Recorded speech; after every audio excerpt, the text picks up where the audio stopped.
days ago, I spoke about the road to advocacy, how I started this job without even knowing that I'll get here today. So today I thought I would share in detail the story or the experience that we had with our daughter when she had a bone marrow transplant. So for me, this journey ended with our daughter, not really ending, but our personal experience. The ultimate goal was for us to get a cure for our daughter, and that actually happened 2 years ago. So before I do, I think I did talk to Gertrude yesterday. I love pictures, so I just want to show you. Today I remembered that I'll be able to show how sickle cell disease is, because yesterday, the other day, I think I forgot. So I just want to show sickle cell disease, explain what it is before I actually go in detail. I don't want to forget. So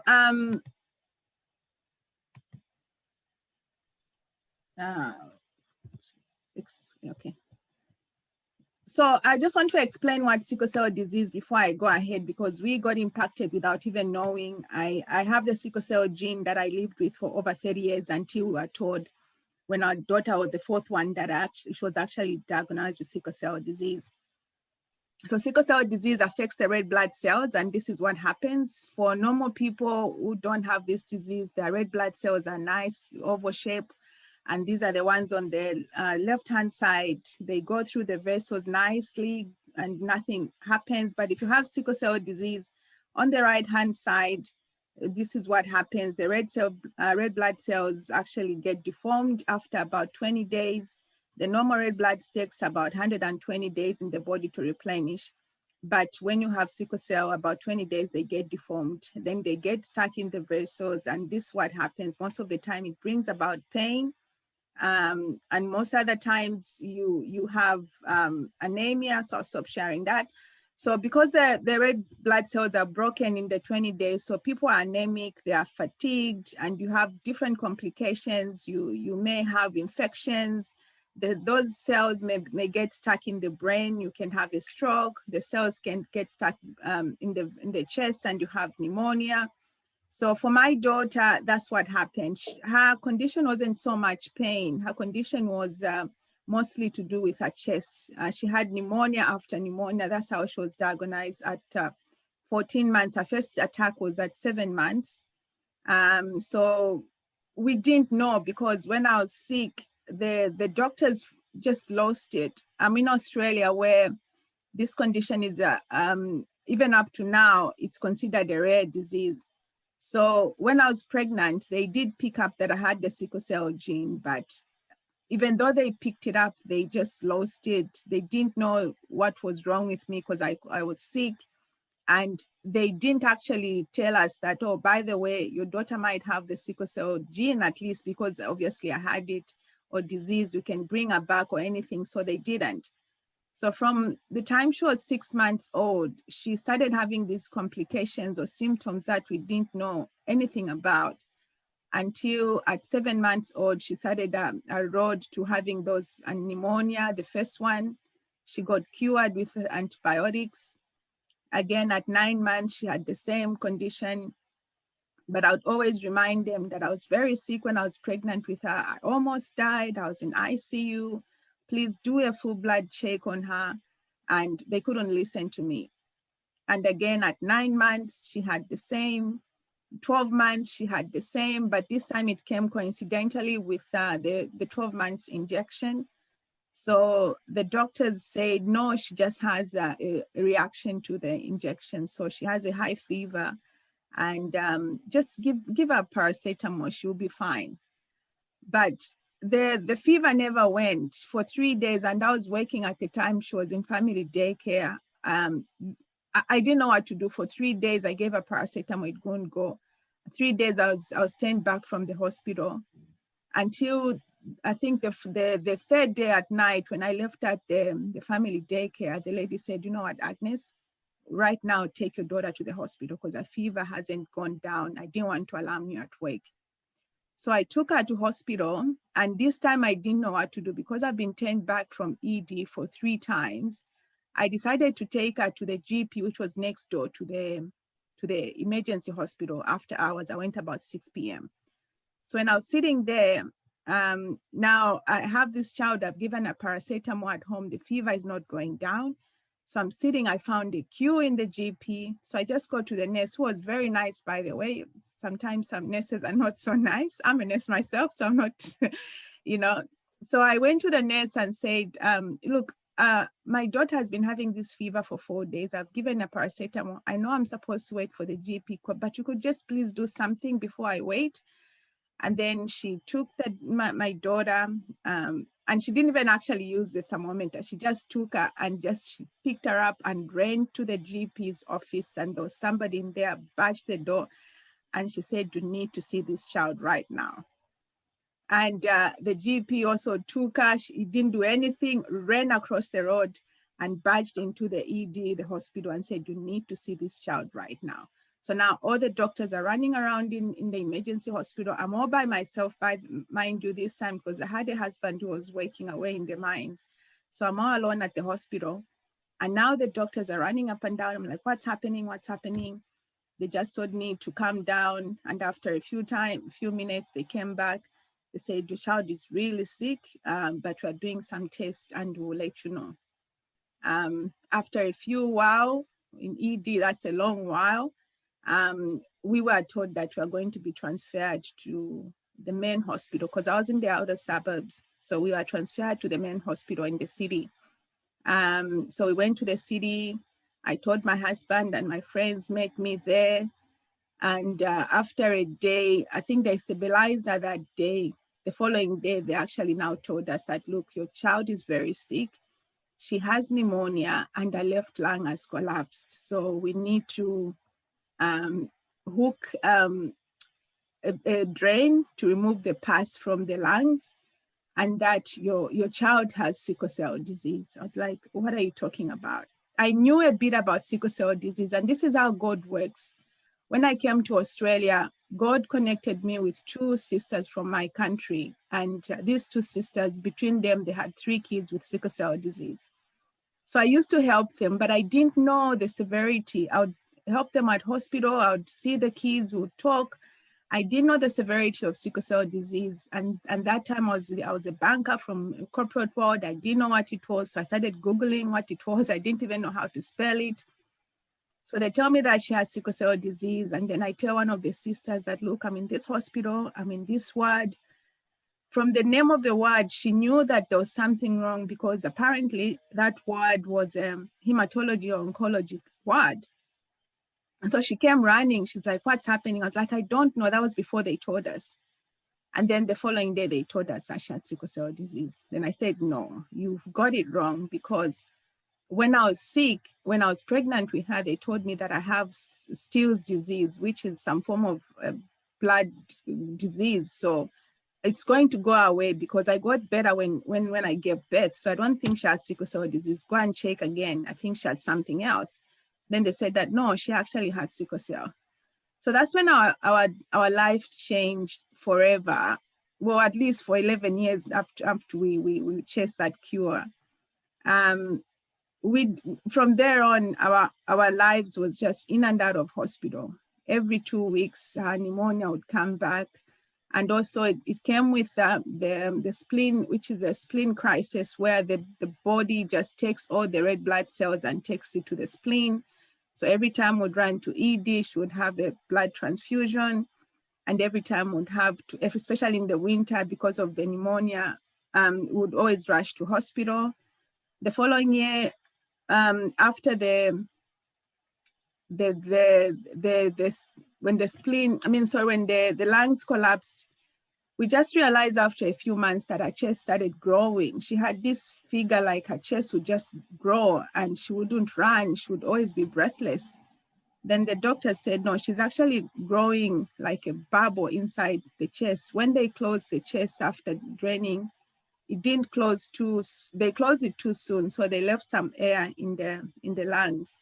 And she had what they call in motor seal in medical grounds a year later. So they had to go in and cut part of the lungs because it was just deformed. And so because of that, every winter every 2 weeks we're in hospital because she has a cold or a cough or pneumonia. And also with the medication for sickle cell disease, there's no pharmacological cure. The only cure is a bone marrow transplant. So we had just to treat the symptoms, treat the pneumonia, treat the colds and all. But one thing that the doctors told us during the time that they did all the tests, they said, look, at one point in the future, you may consider doing a bone marrow transplant for your daughter because your third child is a donor. And we were in Western Australia at the time. So we decided to go to Sydney, and also because I didn't know the hospital system, especially, I just got lost. I decided to want to study nursing in Perth, and which is Western Australia, but we decided to go to Sydney because that was a better hospital or better treatment, and we just needed change. And I went to Sydney, and I did nursing, and the talk of the bone marrow transplant started then. But because her lungs were not too good at the time, that was in 2011, they couldn't do the bone marrow transplant because the chemotherapy was going to be aggressive on her lungs. And so during my study one day, and I spoke about this the other day, I was sitting in my living room, I was watching TV, and I saw this doctor talking about a bone marrow transplant in Australia. So I got intrigued. I was like, I've never heard this before. And she was talking about doing a bone marrow transplant on a boy who had another blood disorder called aplastic anemia.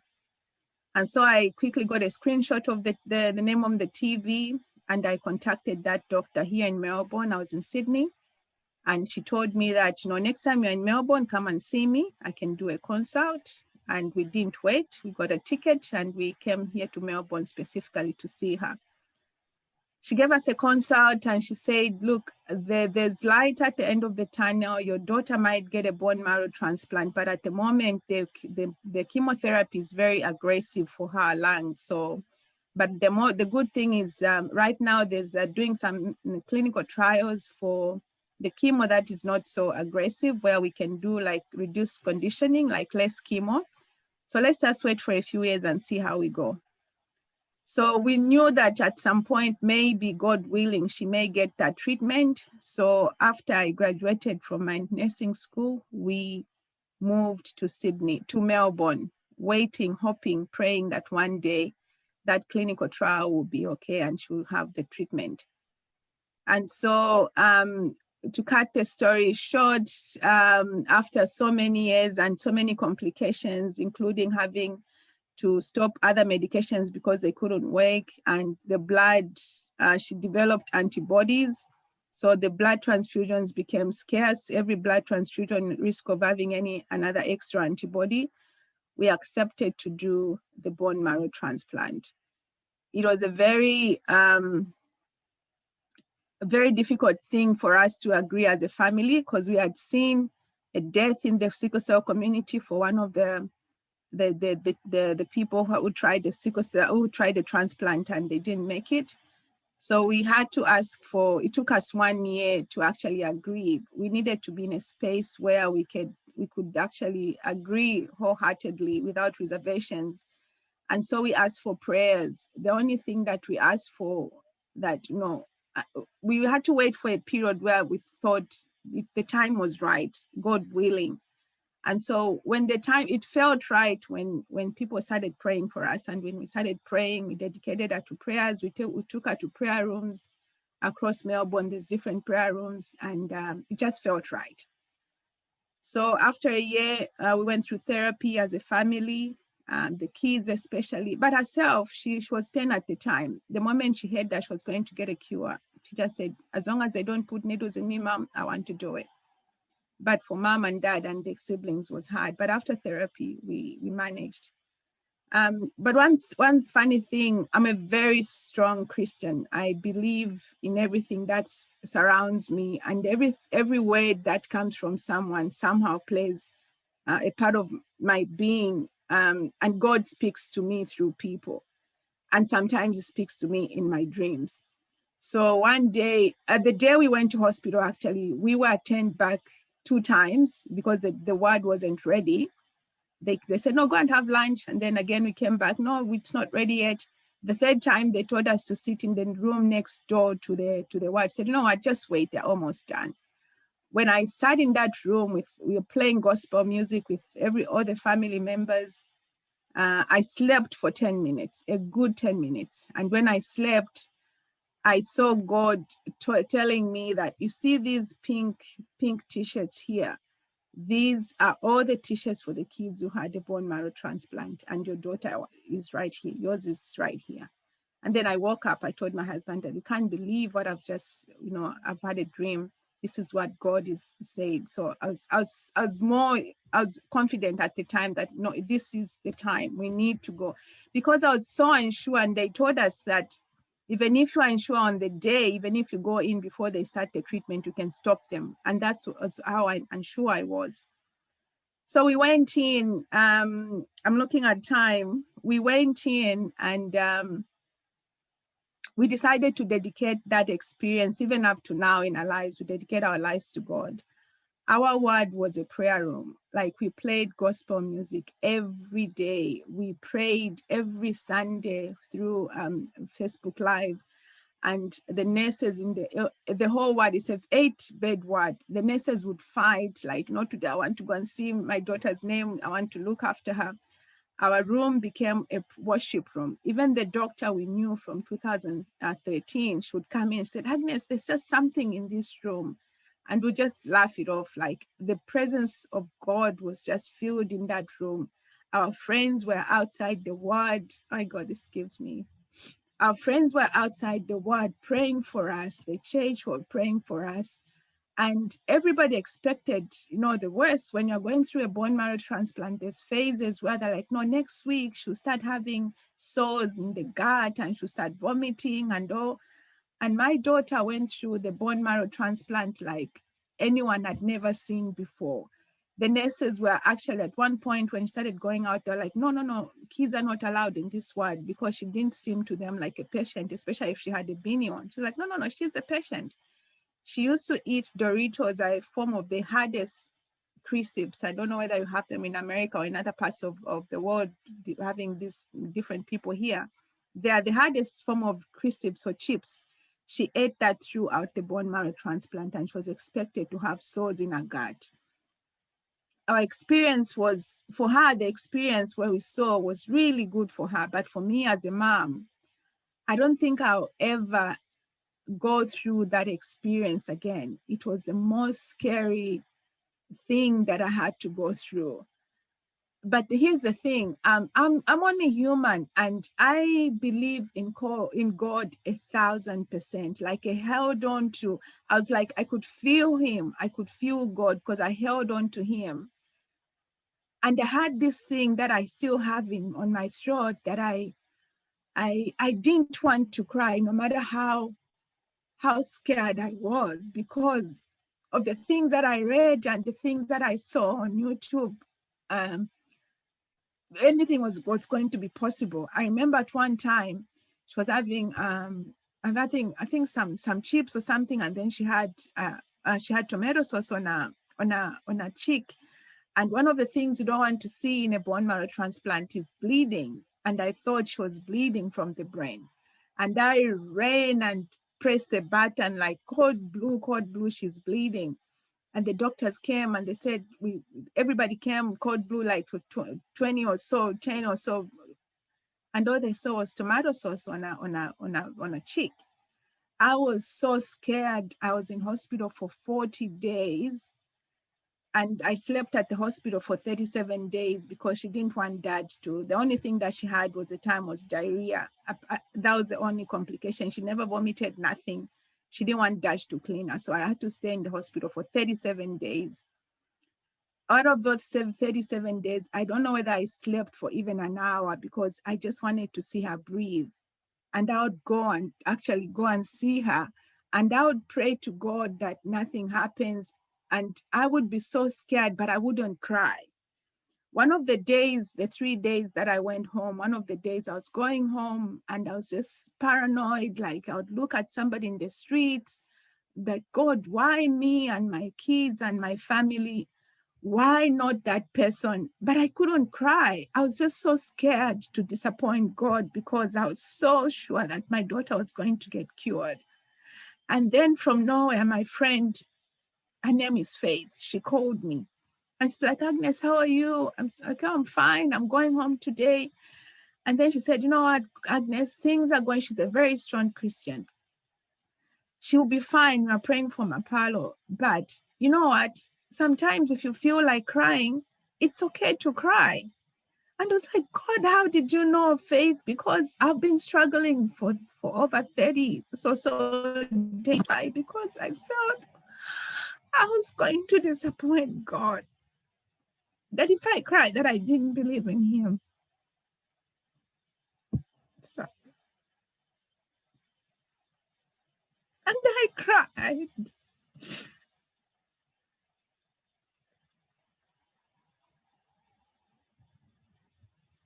Sorry. I cried all the way to home. I cried and telling God that I believe in you. I believe that my daughter is going to get cured, but please don't see this as a form of weakness that I don't believe in you. I'm just human. I've been battling and holding those tears for over 30 days. And I went home, and for the first time in those 30 or so days, and I slept. I came back home. I came back to the hospital, and all this was happening. She was fine. She had one or two hiccups, but nothing major. And to cut the story short, we were in hospital. The least days of minimum days to be in hospital. She was discharged and rang the bell on day 39. This is including the before the actual transplant.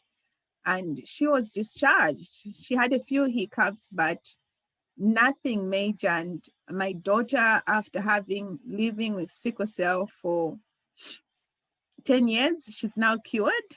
She is making the good form of red blood cells. And let me see if I have one of our photos somewhere.